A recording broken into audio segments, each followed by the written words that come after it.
మత సామరస్యానికి ప్రతీక అన్నారఫ్ షరీఫ్ దర్గా. ఈ దర్గాకు మొక్కులు చెల్లించుకునేందుకు వచ్చిన భక్తులు కందురు ఎలా చేస్తారు, మొక్కులు ఎలా తీర్చుకుంటారు ఒకసారి చూసేద్దాం.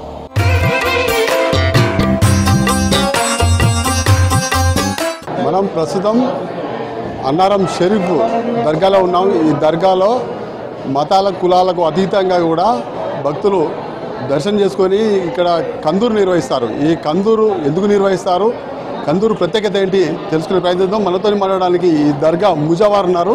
చెప్పండి, ఇక్కడ కందూరు ప్రతి ఒక్కరు చేస్తూ ఉంటారు, ఇక్కడికి వచ్చిన వాళ్ళందరూ. ఎందుకు ఏంటి దీని ప్రత్యేకత?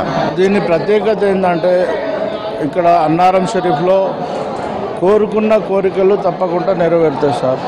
నెరవేరిన క్రమంలో వాళ్ళు మేము మా ఈ కోరిక ఉన్నది, ఈ కోరిక నెరవేరితే దేవుడా మేము యాట కందూరు చేస్తాం, కోడి కందూరు చేస్తాం, కొబ్బరికాయలు కొడతాం, లేకపోతే చాదర ఎక్కిస్తాం అని లాస్ట్ అట్లా మొక్కుని వాళ్ళ కోరిక నెరవేరిన తర్వాత మొక్కులు అప్పు చెప్తారు సార్. కందూరు అంటే ఏం పదం అది?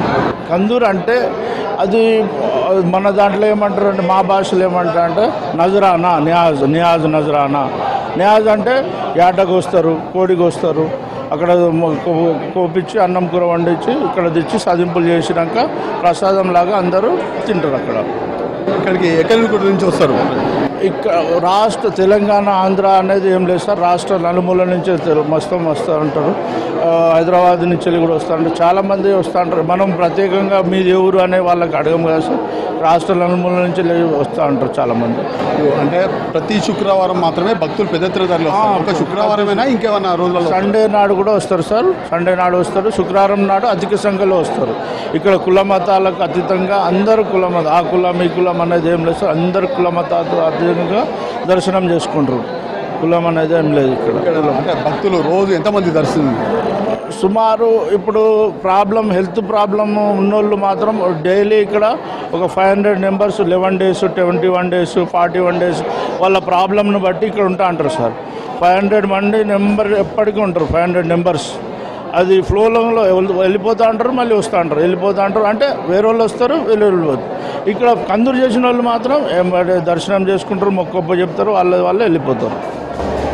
ప్రధానంగా ఇక్కడ కొంత భక్తులు మర్చిపోయే వాళ్ళకు కొంత ఇబ్బంది పడుతూ ఉంటారు. ఆ ఇబ్బందులు తీసుకోవడం కోసం ఏమైనా సౌకర్యాలు కల్పిస్తారా? 100% ఒక్కబడి వాళ్ళు చాలా 99% సౌకర్యాలు కల్పిస్తాను సార్. అట్లాంటి ఏం లేదు. వాళ్ళు ఇప్పటివరకు అయితే ఎవరికి ఇది లేదు అది లేదు అనేది ఎవరు చెప్పలేదు.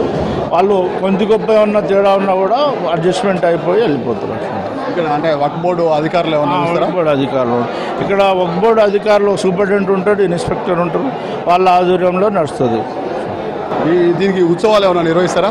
ఉత్సవాలు జనవరి నెలలో ఉన్నాయండి. ఉత్సవాలు ప్రతి ఇయర్కి రజబ్ నెలలో, మా చాంద్ ప్రకారం రజబ్ నెలలో 15-16 నాడు నడుస్తుంది. ఇప్పుడు తెలుగులో ఏ తారీఖు వస్తుంది అంటే అది 5 కావచ్చు 6 కావచ్చు. ఇప్పుడు జనవరిలో మొత్తానికి భక్తులు కులాల మతాలకు అతీతంగా వచ్చిన భక్తులు ఇక్కడ దర్శనం చేసుకుంటారు. దర్శనం చేసుకునే వారికి మాత్రం అన్ని సౌకర్యాలు కల్పిస్తామని ముజావత్ చెప్తున్నారు. మాకు 3 అబ్బాయిలు, ప్రతి ఒక్కరికి కాన్ పైన వస్తుందా జోట కందుతో కందులు చేస్తాం. ఇక్కడ మాకు 3 ఏళ్ళకి ఒకసారి ఫ్యామిలీతో మొక్కులు అప్ప చెప్తాం, ఇంటికలు ఇస్తాం, జోట కందులు చేస్తాం, మళ్ళీదే చేస్తాం, ఇంటికలు ఇస్తాం. మొక్కులు ఉంటే కానుకలు ఇస్తాం. ప్రతి సంవత్సరం మేము పుట్టెంటికలు అంటే అన్నారం కాడికి వచ్చేది ఇస్తాం. కొంతమంది 2 గొర్రెపోతులు కోస్తామని అంటారు, ఒక్కొక్కరు ఒక్కొక్కటి కోస్తారు. కోడి కందూరు చేస్తారు, యాట కందూరు చేస్తారు. కాకపోతే మేము పుట్టెంటికలు కాబట్టి 2 పోతులు తీసుకొచ్చి కట్ చేసి మళ్ళీదే చేస్తాం. ఇక పుట్టెంటికలు కాబట్టి గుండె తీపిస్తాం, గుండెలో మునిగి దర్శనం చేసుకొని పోతాం. కుటుంబం అందరూ వస్తాం, నైట్ వచ్చి పండుకొని ఇవన్నీ చేస్తాం. పిల్లలు ఫస్ట్ ఎంటికలు ఇక్కడే తీస్తాం మేము అన్నారం కానీ. కులదైవం పుట్టిన ఎంటికలు కంపల్సరీ ఇక్కడ తీసేస్తాం. మా కుటుంబం మొత్తం కలిసి చిన్నపిల్లలకు ప్రతి సంవత్సరం ఇక్కడనే చేసుకుంటాం, ఎంటికలు తీసుకుంటాం. ఇక్కడ మలిదా చేస్తాం. ఇక దేవునికి మలిదా పట్టుకొని వస్తాం. అందరి కుటుంబ సభ్యులు అందరిని ఫంక్షన్ లాగా చేస్తాం గ్రాండ్గా. కందూరు చేసి దావతిద్దాం అందరికి. ఇలా మా కొడుకు రోజు అహ్మద్ ఎంటికలు ఎన్నికి వచ్చినాం. 2 గుర్రం ఎక్కల 2 గొడ్డు పొట్టలతో ఎంటికలు తీసి కుటుంబ సభ్యంతో మళ్ళీ అన్ని చేసి ఫాతిహా ఇచ్చి ఎంటికలు తీసుకొని వెళ్తాం. ఎప్పటికీ వస్తాం, నెలకు 2 నెలలకు వచ్చి పోతాం, నిద్ర చేసి పోతాం. చేస్తాం అప్పుడప్పుడు ఆట కూడా వస్తాం, అందరు వస్తాం, చుట్టాలు కూడా వస్తారు, అందరు వస్తారు. మొక్కుకున్నాం, మొక్కి వండి మళ్ళీ పెట్టిపోతున్నాం. అంటే ఇక్కడ ప్రతి ఇయర్ వస్తాం మా ఫ్యామిలీతో. ఇక్కడైతే మాకు ప్రశాంతంగా అంటే చాలా బాగుంటుంది, దర్శనం కూడా బాగా జరుగుతుంది, చాలామంది పబ్లిక్ వస్తుంటారు. మాకైతే చాలా హ్యాపీగా ఉంటుంది ఇక్కడ వస్తే.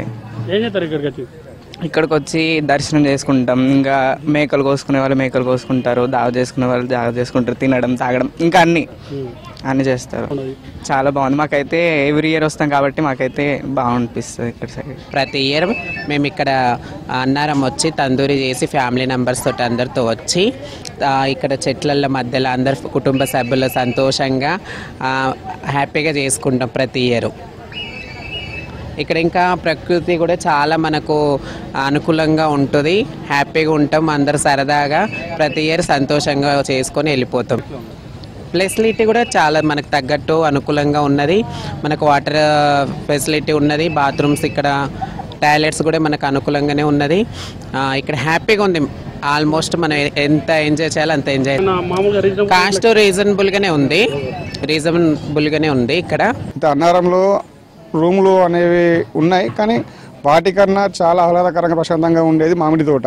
చాలా ఫెసిలిటీస్ ఇస్తున్నారు ఇందులో. వాష్రూమ్స్ ఉన్నాయి, వాటర్ ఫెసిలిటీ అన్నీ మనకి ఇక్కడికి ఖాళీగా వచ్చి ఇక్కడ అన్నీ వీళ్ళు ఇచ్చే సౌకర్యాలతో మనం ఇక్కడికి వచ్చి మనం దేవుని దగ్గర మనం మొక్కులు చెల్లించుకొని పోయే విధంగా వీళ్ళు మనకు ఫెసిలిటీస్ కల్పిస్తున్నారు. అన్నారం షరీఫ్ దర్గాకు మొక్కులు చెల్లించుకునేందుకు వచ్చిన భక్తులు ఇక్కడ కుల మతాలకు అతీతంగా కూడా వచ్చి మొక్కులు చెల్లించుకుంటారా. మొక్కులు చెల్లించుకున్న తర్వాత కందూరు చేసిన భక్తులు మాత్రం ఈ కొందరు జాతరకు వెళ్తే మామూలుగా సాధారణంగా రూములు తీసుకుంటారు, కానీ ఇక్కడ ఒక మామిడి తోటలు ఏర్పాటు చేశారు. ఆ మామిడి తోటల ఎక్కువ వచ్చి ఇక్కడ కందూరు చేసుకొని అందరూ కుటుంబ సమేతంగా విందులు చేసుకునే పరిస్థితి కనబడుతుంది. చూడొచ్చు మనం అన్నారం షరీఫ్ దర్గా జాతర పక్క పంట మామిడి తోటలు ఉన్నాయి. మామిడి తోటల వల్ల మొత్తం భక్తులు ఇక్కడ సేద తీరేందుకు కూడా అన్ని ఏర్పాట్లు చేశారు. ఈ చెట్ల కిందనే ప్రకృతి పరంగా వచ్చి చెట్ల కిందనే ఎక్కువ కుటుంబ సమేతంగా బంధువులు కావచ్చు అందరూ కలిసి ఇక్కడ సేద తీరి కలిసిమెలిసి భోజనం చేసిన తర్వాత ఇక్కడ నుంచి వెళ్లేందుకు కూడా ప్రయత్నాలు చేస్తూ ఉంటారు. ఈ ప్రయత్నాలలో కొందరు కుటుంబ సమేతంగా దూర ప్రాంతాల నుంచి ఉన్నారు, తెలంగాణ ప్రాంతాల నుంచే కాకుండా ఇతర రాష్ట్రాల నుంచి కూడా భక్తులు ఇక్కడికి వచ్చి అందరు కలిసి భోజనాలు చేసిన తర్వాత కుటుంబ సమేతంగా కొందరు ఇళ్లకు వెళ్తే బంధువులు మాత్రం వాళ్ళ ఇళ్లకు వెళ్ళే అంత సౌకర్యాలు కల్పిస్తున్నారు. ఇక్కడ ఎలాంటి సౌకర్యాలు కల్పిస్తున్నారు నిర్వాహకుడు గౌస్ పాషా ఉన్నారు. సార్ చెప్పండి, ఇప్పుడు ఇక్కడ ఈ మామిడి తోటలు ఏర్పాటు చేస్తున్నారు, ఎక్కువ ఈ మామిడి తోటలకే వస్తున్నారు, ఎందుకు? అంటే ఇక్కడ ప్రకృతి అందాలకు ప్రకృతి మన సేవ తీసుకునేటానికి వచ్చే యాత్రికులు ఇళ్లలో ఉండి బయట పిక్నిక్ టైప్లో ఉండాలని ఇక్కడ కందూరు చేస్తారు. కందూరు చేసిన తర్వాత వాళ్ళకు ఫ్రీనెస్ లాట్రిన్ బాత్రూమ్ ఉండటానికి మంచి సౌకర్యం చేస్తాం. వాళ్ళకి ఏ కావాలన్నా గిన్నెలు టెంట్ హౌస్ సామాన్ కూడా అందుబాటులో చేస్తాం. వాళ్ళకి ఏ రకంగా అయినా వాళ్ళు కావాలంటే టేబుల్స్ కానీ కుర్చీలు కానీ వరకు దర్గా కాడికి పోతారు, పూజ చేసుకుంటారు. పూజ చేసుకున్నాక వచ్చేట ప్రశాంతంగా ఉండటానికి కోసం మామిడి చెట్ల కింద తోట ఉన్నది, మామిడి తోటలకు ఇక్కడికి వస్తూ ఉంటారు. ఎన్ని ఎకరాలు ఉంటుంది తోట? ఇది వచ్చేసి 3 ఎకరాలు ఉన్నది. ఇంకా పక్కన కూడా వేరే 3 ఎకరాలు ఉన్నది. ఇంకా 3-4 తోటలు ఉన్నాయి ఇట్లనే. ఆ తోటలకు వస్తూ ఉంటారు. రూమ్లు కూడా ఉన్నాయి, దాదాపుగా ఒక 300-400 రూమ్లు ఉన్నది. అలా ఉండేటోళ్ళు అలా ఉంటారు. ఇక్కడ ఫ్రీగా ఇళ్ళల్లో ఉండి వచ్చే వనభోజనాల టైప్లో చేసుకుందాం బాగుంటుంది అనేటోళ్ళు కూడా ఇక్కడికి వస్తారు. చెట్లకు రెంట్ చెల్లిస్తారా? రెంట్ అంటే ఇక్కడ మేము వర్కర్లను పెట్టుకుని సాఫ్ చేయడం అది రెంట్ తీసుకుంటాం. వాళ్ళకు టెంట్ సామాను అది ఏది కావాలంటే దాన్ని రెంట్ తీసుకుంటాం. అంటే ఎట్లా తీసుకుంటారు? అంటే కిలో బయట రెంట్ కిలో వచ్చేసి 10 రూపాయల చొప్పున గిన్నెలకు తీసుకుంటాం. కుర్చీ 10 రూపాయలు తీసుకుంటాం. అంటే ప్లేస్కు ఎంత తీసుకుంటారు? ప్లేస్కు వాళ్ళకు ఎంతమంది ఉంటారు ఏం కథ 500 ఇట్లా తీసుకుంటాం. 500, 600 ఇట్లా మనుషులను బట్టి మళ్ళీ క్లీన్ చేయించాలి కదా, దానికోసం మళ్ళీ 500, 600 తీసుకుంటాం. ఈ మామిడి తోటలు మొత్తం టోటల్గా ఎన్ని ఎకరాలు ఉంటాయి? అంటే ఒక 20 ఎకరాలు ఉంటుంది. అందరి కలిపి 20 ఎకరాలు ఉంటుంది. ఎవరి బిట్లో వైజ్గా ఉన్నది. ఒకటి బత్తినెంకట అని ఉన్నది, ఒకటి సురేష్ గౌడ్ అని ఉన్నది, ఇది యాకూబ్ షాలి మామిడి తోట అని ఉన్నది, ఒకటి మన వద్రపల్లి నారాయణ మధు మామిడి తోట అని ఉన్నది, ఇట్లా వేరు ఉన్నాయి. వచ్చే ఎవరికి నచ్చిన కాడ వాళ్ళు ఉంటారు. అంటే మీరు రేట్లు ఒక ఫిక్స్ చేస్తారా లేకపోతే ఫిక్స్ అనేది ఏముండదు. ఇక్కడ మంది ఎక్కువ వస్తారు కదా, వాళ్ళని మంది ఛార్జింగ్ వాళ్ళని బట్టి ఫిక్స్ చేసుకుంటాం. ఒక 4-5 ఉన్న ఒక 10 మంది ఉన్నారనుకో 500 తీసుకుంటాం. వాళ్ళకి డ్రమ్ పెడతాం, వాటర్ పెడతాం, అన్ని రకాల సౌకర్యం చేస్తాం వాళ్ళకి. ఇప్పుడు మామూలుగా మామిడి తోటలు ఉన్నాయి కదా, ఈ తోటలు మామిడి కాయలు కాస్తే ఎట్లా? మామిడికాయలు కాస్తే అది మామిడికాయలు అప్పుడు కూడా ఇస్తాం. ఎందుకంటే అది వాళ్ళకు కూలోళ్ళని పెట్టి మేము కాపులో ఉంచుకుంటాం. ఎప్పుడు ఇక్కడ భక్తులు ఎక్కువ ఎప్పుడు వస్తారు అంటే ప్రతి శుక్రవారం ఆదివారం వస్తారు. మనకు సమ్మర్లో బాగుంటుంది, ఏప్రిల్ మే జూన్ ఫుల్. ఒక వారం వచ్చేసి 500 ఆట దిగుతుంది. ఒక 3-4 వేల కోళ్ళు దిగుతా అంటే రూమ్లు కూడా సరిపోవు. దాదాపుగా ఎన్ని తోటలు ఉన్నా కూడా సరిపోవు, అంత పబ్లిక్ ఇస్తూ ఉంటుంది తోటలో. వాళ్ళందరికీ మరి సౌకర్యం కల్పిస్తూ ఉంటాం. అంటే దాదాపుగా ఒక 10 తోటలు ఉన్నాయి కదా, కంపల్సరీ కల్పిస్తాం. ఎవరికి నచ్చిన కాడ వాళ్ళు ఉంటారు. ఏ జాతరకు వెళ్ళినా మొక్కులు చెల్లించుకున్న తర్వాత గదులను అద్దెకు తీసుకొని కుటుంబ సమేతంగా గడుపుతారు. కానీ అన్నారం షరీఫ్ జాతరకు వచ్చిన భక్తులు మొక్కులు చెల్లించుకున్న తర్వాత కందూరు చేసి ప్రకృతి ఒడిలో సేద తీరుతున్నారు. రీజనలిస్ట్ రాజుతో అశోక్ న్యూస్, వరంగల్.